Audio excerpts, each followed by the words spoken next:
This is the texture and color tiles done by Madison Widower.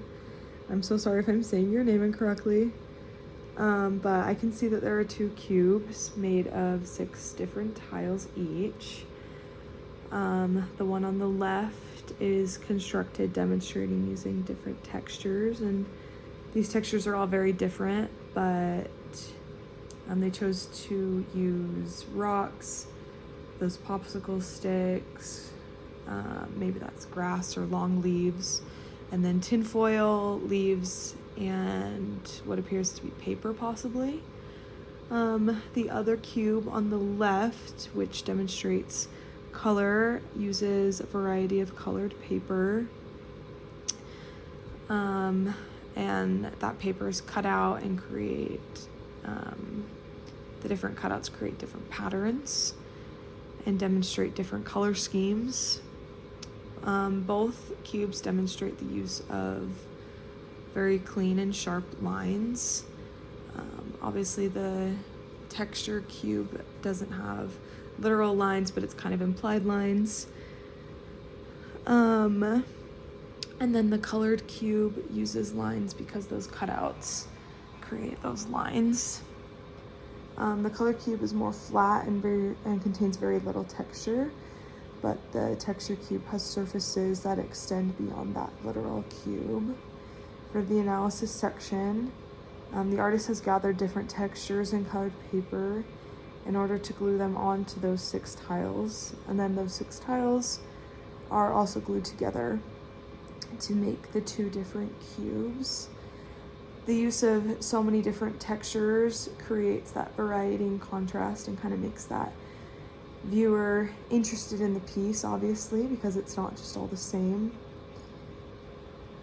The use of vertical lines and lines in general, especially in the texture cube, creates that movement within the cube, which forces the viewer's eyes to go from tile to tile. So kind of, for example, those popsicle sticks force the viewer's eyes upward and into the rocks, and your eyes kind of travel throughout those rocks and then maybe down through the grass. And the same goes for the color cube. Obviously it has a lot of sharper lines, but those lines kind of force you from tile to tile, and then the flowing lines in some of the tiles kind of keep your eyes within that and makes the viewer want to keep looking at that tile specifically. For the interpret section, the piece is very conceptual but communicates the effects of texture and color as well. The piece demonstrates important aspects of art and uses simple items and colors in order to create visually appealing art. Obviously,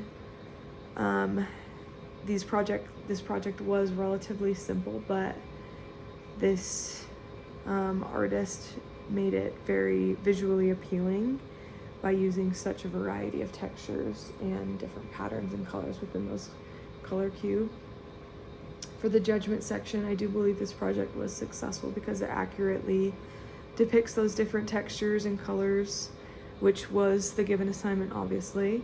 I believe it was also successful because the use of different natural textures makes this piece very relatable. You walk outside and you see all these objects, or most of these objects, so it kind of engages the viewer and makes it relatable to them, which obviously makes the piece successful because one of the goals of art is to engage your viewer and make it appealing to them.